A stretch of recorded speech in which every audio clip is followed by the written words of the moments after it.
He's bashed it to hell to stay on the pace. Loaded with adrenaline, he recounts a whole litany of problems he's endured. Second last stage, and the handbrake totally gone, zero rear pressure. Then I started the next stage, so zero rear, like pedal to the floor, like as long as it goes. Donk. Yeah. Lost the brake completely. Yeah, to the floor on the pedal. Gone to the floor. Yeah. Right. And handbrake, nothing, just dead, just to the stop, like clean. Unbelievably, the replacement brake pads have been gripping too hard and overheating. The brakes only work properly up to a certain temperature. When they overheat, the pads can't grip the discs and the brakes become ineffective. But somehow Chris has kept on the pace regardless. With just 11 minutes to go, the mechanics swarm around Chris's car.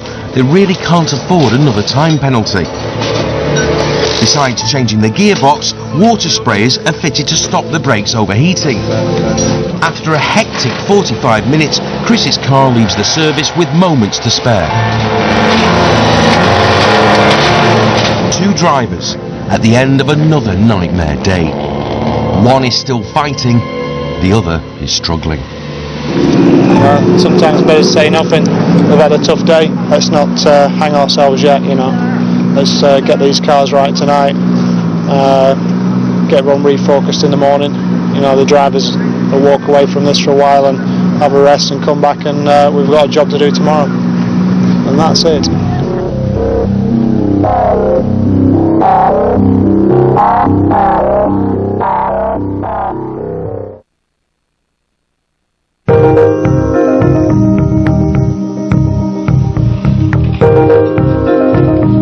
Less than 7 hours later, Subaru and their tyre suppliers Pirelli are back at work and at odds over tyre choice.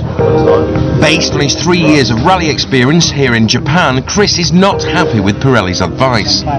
Without looking at that, you said to my face that that is high grip. Yes. You said high grip. There's no base. There is no base at all. This stage does not have a base. There will just be ruts full of loose, dirty, moist soil. I think it's more valid, the information or the temperatures from yesterday morning to this morning than looking at yesterday afternoon. As well as using different compounds, extra cuts can be made to the tyre treads to help disperse mud and gravel on the stages for better grip. Getting these cuts right is vital to performance. C-cut and cycling. Yeah. Is that right? Yeah. Chris makes his cut choice clear and leaves Steve to finish the argument. I mean, it does come to a point where I understand exactly what you're recommending. Pirelli man Terenzio Testoni isn't giving up so easily. There's something wrong. There's something wrong. We agree.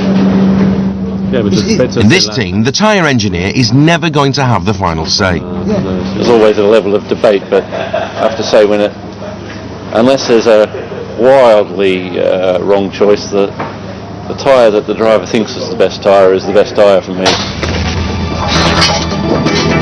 Getting what you want is a big boost for the confidence. This is a man starting to shine with the stuff.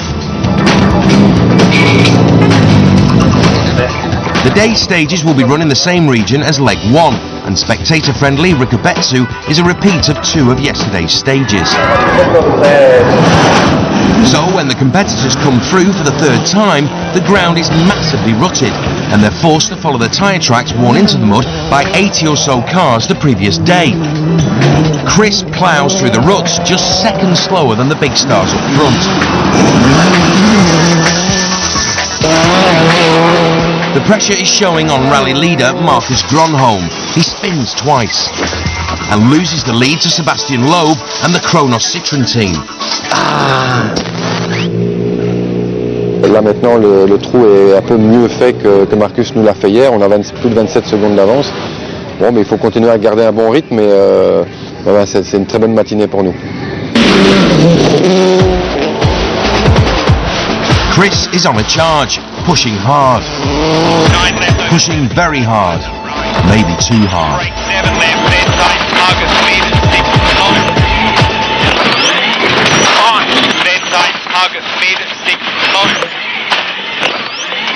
On. hug mid 6 minus open 1. But he shrugs off the collision.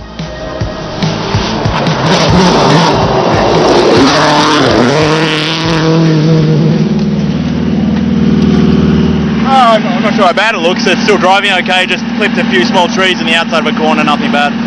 You've lost the rear wing, it must be difficult to drive without any downforce. I didn't notice that, I was wondering what was wrong at the end. But disappointing for you, I mean Petter's having some more problems this morning, it's not good for the team, is it? No, but we'll just get through this next one, the boys will fix it and we'll get on with it. You don't need a rear wing, do you? It would help.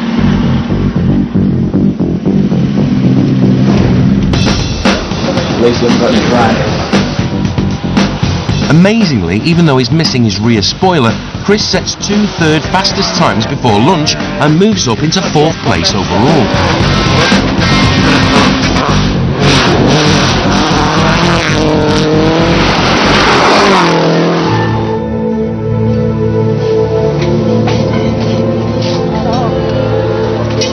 Meanwhile, Subaru's star driver is struggling back in 8th. He wants his gearbox changed for the 3rd time. His only choice is to use the spare he rejected yesterday. 20 minutes, guys.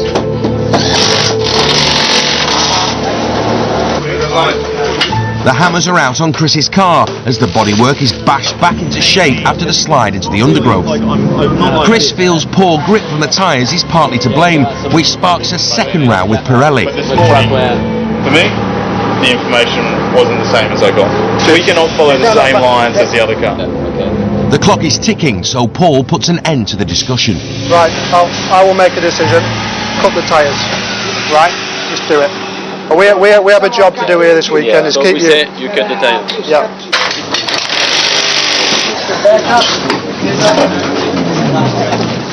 Chris gets what he wants again, and far from being concerned, his new self-confidence is praised by his mentor as a step forward. That is how you'll become as a driver.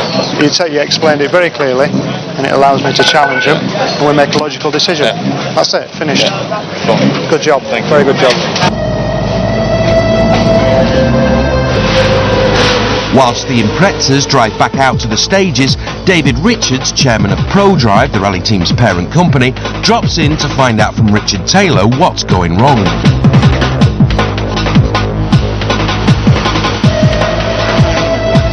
As if he knew the boss would be dropping in, Petter suddenly puts in a string of top 3 times. It's a complete turnaround from this morning, and there's no obvious explanation.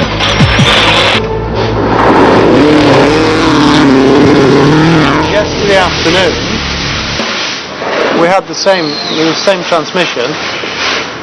Remarkably, we are back on the pace. Petter's in front of Chris. It's the same transmission what we've had in the car before. We haven't miraculously invented a new car overnight. You know, I don't know.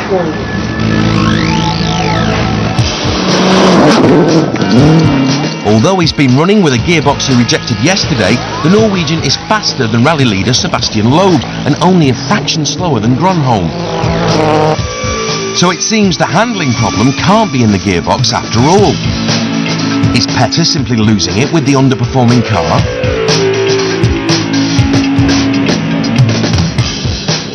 While his famous teammate trudges home, Chris is enjoying the limelight, playing host to the dedicated late-night fans. He's given them and his boss something to cheer about. We expect them to do a lot in these cars in very tricky and dangerous conditions, so they've got to trust everyone around them, and they've got to believe that you've got the commitment as much as they've got the commitment when they start a stage. So if the confidence builds both in the team and the driving, and it keeps going up like this, you get to a plateau where they keep delivering. Against the odds, Chris has delivered today. But with his contract up in just 48 hours, has he delivered enough? It may all come down to his final day. Sunday morning sees Chris Atkinson reviewing his recce tapes of today's stages. Mentally preparing, there's no room for error today. He's in no mood for another tyre debate. It was all different. Every stage was different yesterday. Yesterday, there was one yesterday, which was the last one. Yeah, well then it's a 6. Sorry? Then it's a 6. Doesn't need to be a debate. He needs the information. Give him the information. and he's very sharp. You know, he was trained as a stockbroker, so he is very sharp. So he's got the information. Speak with his engineer. Look, get all the information again. That's what I want. Round 3's a walkover. Chris has become a man who knows what he wants, and he gets it. Yesterday was 70k. The worst is actually longer than yesterday. We went on a 4+, which was the right choice. I'm not going an outside cut, I'm going an inside cut. It's a 6. Just if you think that choice is your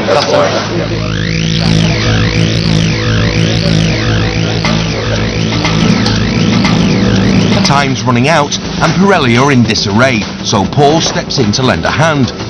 He was a mechanic once.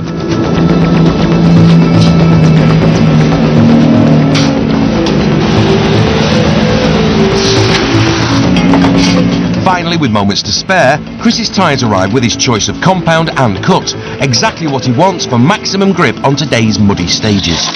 Well, we just got to make sure we get through and hold our position, so it's not easy on these stages, very tricky and muddy, but we'll try and get through.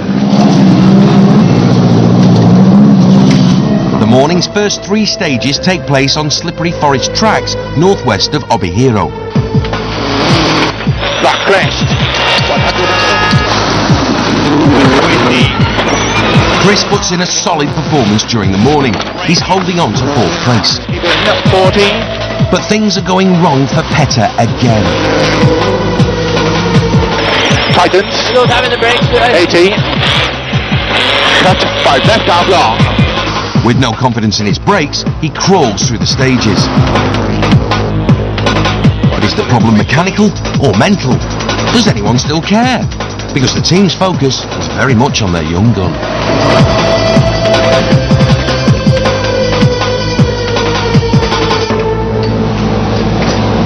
Back at the service park, reassuring words from David Richards raise Chris's hopes of another year with Subaru. We might do a lot of work with you. I've asked them to run a program around you now once we've analysed what we think the issues are.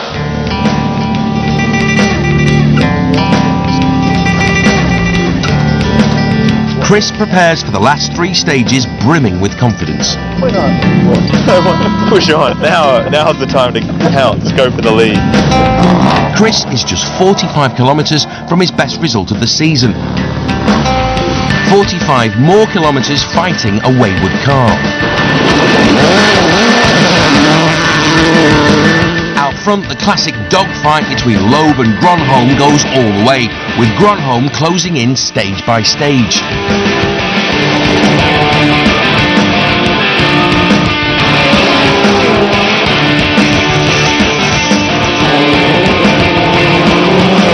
It's the kind of breathtaking duel that Petter has sorely missed this year, and that Chris aspires to be part of next.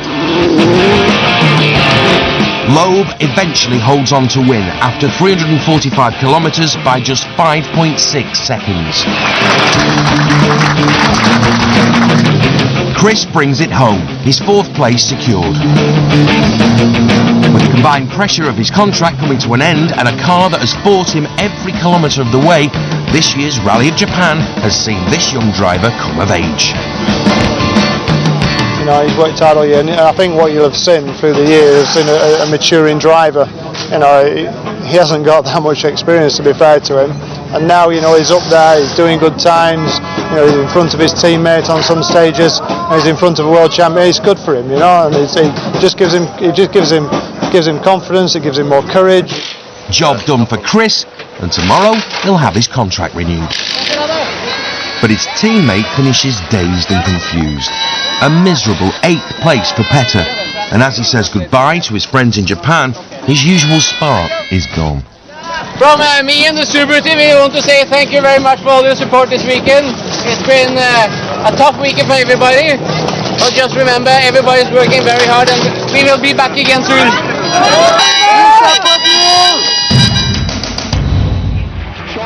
Time's running out for Petter and the team to salvage some pride from their nightmare season. Petter insists the problem is with the car. His critics say he's losing it. Will the former world champion be vindicated by the time the season reaches its finale in wet and windy Wales?